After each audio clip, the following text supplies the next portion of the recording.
Rockstar might be busy plugging away at updates to Red Dead Redemption 2 and GTA Online, but the studio's biggest fans are all thinking about one thing in particular: Grand Theft Auto 6. Naturally, as is the case with pretty much every hotly anticipated unannounced video game these days, the rumor mill has been turning for quite some time. With talk of next-gen tech, throwbacks to classic entries in the series, and the sequel even taking cues from Red Dead, it's shaping up to be something really special. As long as it all comes to fruition, of course. Given the sheer amount of rumors doing the rounds, however, separating fact from fiction can be tricky. With that in mind, I'm Yoon from What Culture Gaming, and here's everything you need to know about GTA 6 Project Americas, taken from previous leaks and a now deleted Reddit post transcribed by the fine folks at Games Radar. Number 14, the working title is Project Americas. The first thing to intimate the sheer scale of Rockstar's latest entry in the GTA franchise is its working title, Project Americas. The Americas, as we know, is the name given to the continents of North and South America respectively, which encompasses Canada, the United States, Mexico, Brazil, and dozens more Latin American countries. Turns out the working title isn't just for show either. Apparently the game will take place across multiple locales both in and outside of the United States, as per The Know, who have since reverted to their old title as Inside Gaming. Number 13, it won't be as realistic as Red Dead 2, but will take certain features.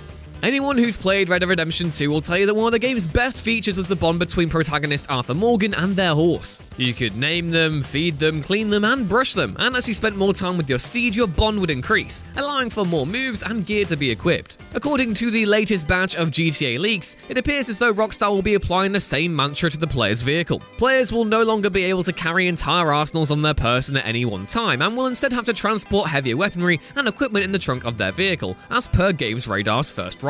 It's a huge change, but one that will help the game feel more challenging and authentic. Weapons and items like body armor will also appear on the player once equipped, adding some visual realism to the mix.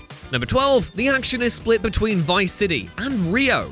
By far the most frequent and longest running rumor regarding GTA 6 has been that the game will take players back to Vice City, the titular locale from the 6th and most lauded entry in the series thus far. An analog for Miami, fans have been clamoring to head back to Vice City at some point in the future, and it looks as though they may get their wish come GTA 6's release. Even better though is the rumor that states the Magic City isn't the only locale to feature in the upcoming sequel, but instead one of two. The game is set to sport a focus on the drug trade, and so will look towards South America and Rio de Janeiro in particular. It's likely the player will start at Rio before making their way to Tommy Vercetti's old stomping grounds, but expect both locations to feature heavily throughout. Number 11, Liberty City may also feature, and more cities could be on the way. Liberty City last appeared in GTA 4, and it looks as though it'll be making a comeback in entry number 6. According to rumors, Rockstar's New York stand-in will appear for linear missions only, along the lines of Ludendorff in GTA 5. With that in mind, might it be possible that other locations from GTA's past feature too, such as San Fierro? Conversely, a supposed leak posted via Pastebin, relayed by Dexerto, claimed that Rockstar's Big Apple stand-in will actually feature heavily in the game, in as important a way as Vice City supposedly will too. That very leak was reportedly deleted by Rockstar themselves, and claimed that the likes of Los Santos and the wider state of San Andreas would appear too. Could the game be that expansive? It's certainly possible, and the fact Rockstar apparently felt the need to delete the post could potentially validate it too. Number 10, it'll be set in multiple time periods. By far one of the most exciting rumors regarding the new GTA is that it will be set across a period of at least a decade, following our protagonist from the 1970s, during the age of Watergate, Disco, and Dirty Harry, all the way through to the 1980s, which of course is where the events of the original Vice City took place. Taking a more historical approach has paid dividends for Rockstar in the past, and given the two most recent games were both set in the modern day, it makes sense that the studio would opt for something different this time around. The same rumor also states that the game won't shy away from the political backdrop of each decade's milieu, citing both the AIDS epidemic and what could potentially be the Mariel boat lift, which saw thousands of Cubans emigrate from Castro's regime to the US in 1980. Number 9, the story takes inspiration from Narcos. The same rumor posted by Reddit user Jack-O-Lantern1982, which has now been deleted, claimed that the next GTA will lean into a heavy influence from Netflix's Narcos, a crime drama series that charted the rise of the notorious real-life drug kingpin Pablo Escobar. Apparently, this very influence will see Rockstar's latest project boast a vast amount of non-English dialogue, with the game set to feature as many subtitles as Max Payne 3. This makes sense given the title will supposedly see the player move from the streets of Rio to the beaches of Vice City, and the decision to strive for another level of authenticity by portraying portraying different languages certainly lines up with what Rockstar have done in the past. As for Narcos itself being an influence, that isn't all that surprising. The Netflix-produced web series has proven hugely popular since its premiere, garnering multiple awards and accolades along the way.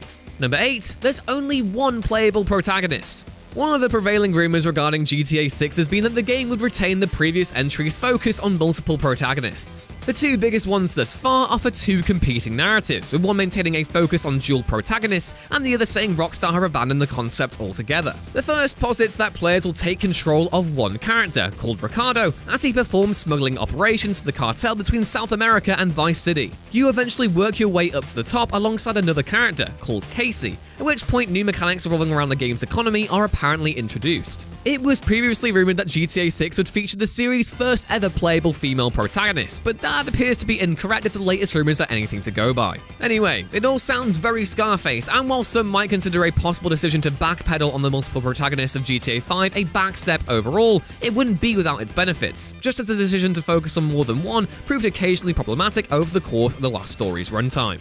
Number 7, but you could also play both sides of the law. Conversely, another rumor coming from Fireden states that GTA 6 will retain the multiple protagonist feature of the first game, and that it will see the player operate on both sides of the law. More interesting, perhaps, is the actual description of how working for the Thin Blue Line may actually work in gameplay. The same rumor posits that the police side of the game will actually work like LA Noire, and if you found yourself wanting more of Team Bondi's seminal detective thriller, that can only be a good thing. Number 6, there'll be a prison chapter. For a game series all about breaking the law and avoiding the police, it's a little odd there haven't been more prison sequences in GTA. One of GTA Online's earlier heists featured a prison break, and Vice City sported a similar mission during its opening. However, there's never been a mission where you've been stuck in a facility for a prolonged period of time, and that might be about to change for the next title. Games Radar's write-up mentions that a giant prison will feature in the main story. GTA 5 had Bolingbroke Penitentiary, but it certainly couldn't be considered giant, with the only navigable areas being in the yard and entrance. That means the next GTA could sport a much more in-depth locale, and if that means there's a chance to mount a proper prison break from the inside, that'll be another thing crossed off GTA fans' bucket lists. Number 5, weather will be a huge focus. Although Rockstar have constantly delivered when it comes to making their open worlds feel lived in and authentic, one area they've never really been able to focus on has been the weather. GTA, Red Dead, and the Team Bondi-helmed LA Noire all featured an array of weather effects, but they were the usual suspects: rain, heavy downpours, cloudy skies, and the occasional storm. Red Dead Redemption 2 excelled when it came to simulating different seasons and climates, but again, the actual weather itself never massively impacted the way the player experienced the game. If rumors aren't anything to go by, however, GTA 6 may be about to rectify that particular element of gameplay. In fact, there will apparently be an array of inclement weather events on offer, including hurricanes and floods. That would make GTA 6's open world the most intuitive Rockstar have crafted yet, especially if they manage to marry the approach they took in Red Dead with next-gen technology.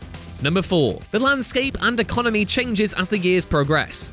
Going one step further in their attempts to make their worlds feel that little bit more organic, GTA 6 will reportedly see Rockstar add a fully fledged economy into the mix. It'll apparently change as the years progress, and so too will the game's landscape, another unique aspect afforded to the studio as they ostensibly work to make the next entry focus on a character over a given decade, as opposed to a couple of months. Illustrating the studio's insane commitment to detail even further is the fact vehicles acquired early on in the story will appreciate in value the further you get into it. Say you acquire a Coquette Classic in the 70s. That same vehicle will apparently increase in value as you enter the next decade, providing players with further incentive to engage in multiple aspects of the economy as soon as possible.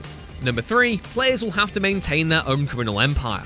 From the same rumor that stated the game will be split between two playable protagonists, one criminal, the other a cop, GTA 6's single player will also include a management mechanic where players can grow and maintain their own criminal empire. The empire aspect of the game actually features in the two most compelling leaks thus far, with one likening it to the mechanics seen in Vice City Stories, and the other to Fallout 4 and The Sims. Number 2, it'll be next-gen exclusive. Perhaps unsurprisingly, given the sheer array of features listed thus far all sound like they're beyond current-gen capabilities, the next Grand Theft Auto will reportedly be next-gen only. That's bad news for PS4 and Xbox One owners, but there is at least the hope that this next console leap will last for a much longer period of time, owing to the fact there aren't really all that many advancements left to make anymore. Rumors have indicated that the earliest release window for either the Xbox Scarlet or PlayStation 5 will be holiday season 2020, but those hoping for GTA to be available at launch may want to brace themselves now. And number 1, it'll release 2021 at the earliest. According to rumor, GTA 6 will release at the absolute earliest 2021. However, it might even be possible that the game could release as late as 2023, a whole decade after GTA 5 first graced the Xbox 360 and PlayStation 3. One would hope fans won't have to wait that long for the full release, and that Rockstar will be ready to deliver something slightly earlier into the console cycle, but we won't know for a while. The studio are busy maintaining work on the online modes for GTA 5 and Red Dead 2 respectively, and any official announcements are unlikely to come until next year at the earliest. There was a 2-year wait between Red Dead Redemption 2's announcement and its launch in 2018, so expect a similar waiting period after Rockstar finally lift the lid on the next title. And yeah, that was everything we know about GTA 6 Project Americas so far. As always, please be sure to post your thoughts down in the comments below and to like and share the video if you enjoyed it. Find more GTA coverage at whatculture.com/gaming, more of me on Twitter at YouRuinsThings, and I'll catch you next time. Bye!